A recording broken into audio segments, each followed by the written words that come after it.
Grok es una aplicación de inteligencia artificial de X, de esta red social,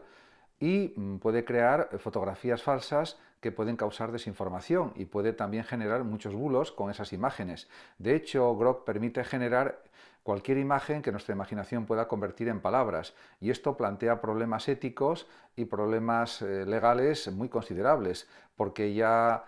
pues se están produciendo muchos casos de imágenes que son burla de personas o ridiculización de personas, generalmente personas famosas o muy conocidas, pero esto puede ser, diríamos, algo que se realice con cualquier persona. En ese sentido, hay un derecho al honor y a la buena imagen en la Constitución española que hay que respetar siempre, y, por supuesto, hay un derecho también a la privacidad y a la intimidad personal. Por lo tanto, la protección de datos está presente para todos y eso hay que respetarlo, incluso con este tipo de aplicaciones como Grok, y eso es algo esencial y fundamental.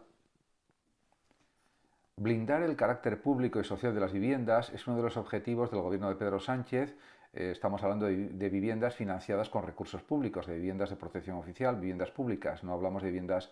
realizadas por empresas privadas y de una forma privada. En ese sentido, es cierto que para evitar la especulación con los suelos, con los precios de las viviendas, tiene que haber un control del gobierno y sobre todo tiene que haber más construcción de viviendas de protección oficial, de viviendas públicas, porque de esa forma habrá precios más asequibles para muchísimos compradores de viviendas en España, y esto es aplicable a otros países también. En ese sentido, la vivienda es un derecho básico de toda persona, y es verdad que en los países europeos, en buena parte de ellos, cada vez se ve más el alquilar una vivienda más que comprarla en propiedad, porque ha cambiado la mentalidad social en muchos países, como por ejemplo Bélgica, Holanda, los países nórdicos, etcétera. Pero en otros países latinos, como España, Italia, Grecia, etcétera, se opta más por la compra de la vivienda y no por el alquiler. Parque público de vivienda asequible es algo que están reclamando muchas organizaciones de consumidores, muchos ciudadanos españoles, y hay que decir que, según el propio gobierno, según Pedro Sánchez, tiene que seguir creciendo el nivel de construcción de viviendas públicas de protección oficial para llegar al 20% de todo lo que se construye en España a nivel de edificios, de viviendas,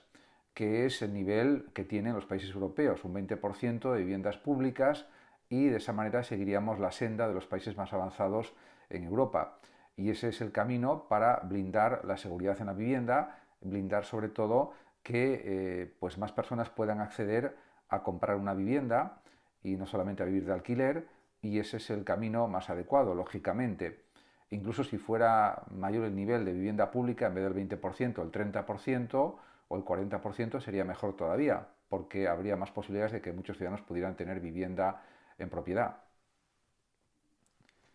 En la conferencia de presidentes de las comunidades autónomas españolas, pues parece ser que ha habido pues un rifirrafe entre Pedro Sánchez, el presidente del gobierno, y el presidente de Castilla-La Mancha, García Paje. Parece ser que Sánchez interrumpió a Paje porque se había pasado de los 10 minutos que daba a cada presidente de comunidad para que expusieran sus ideas,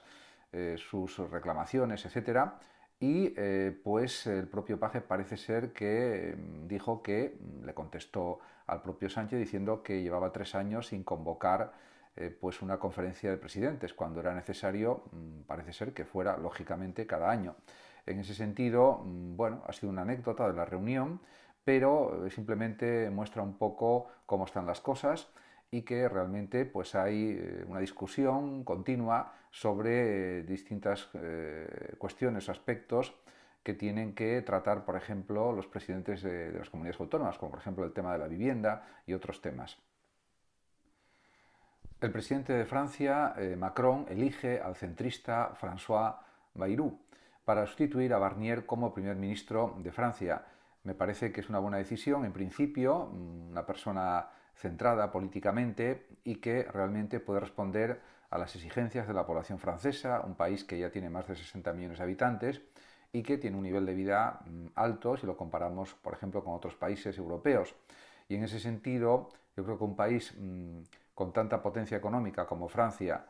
y con tantos adelantos tecnológicos también como tiene, pues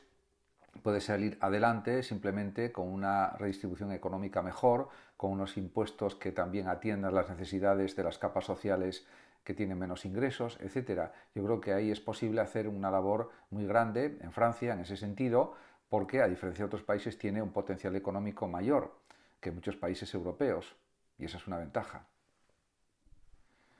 El IPC de la cesta de la compra ha subido mucho más de lo que dicen los medios de comunicación masivos, como por ejemplo Radio y Televisión Española, Antena 3 y otros canales de televisión generalistas. Realmente, si hubiera que medir toda la subida de precios de productos alimentarios básicos, pues la subida es mucho mayor de lo que se dice oficialmente, incluso a nivel político, a nivel estatal. Y eso es una realidad que observan todos los españoles que van a la compra a distintos supermercados, distintas superficies donde pueden comprar alimentos, ropa, etcétera, y esa es una realidad que no se puede negar ni se puede falsear de ninguna manera. En ese sentido, todo sube continuamente, constantemente, pero realmente lo que no suben son los sueldos. Y claro, de esa forma no hay manera de combatir la inflación, una inflación galopante que perjudica sobre todo pues a muchos individuos, a muchos ciudadanos que no tienen sueldos muy altos.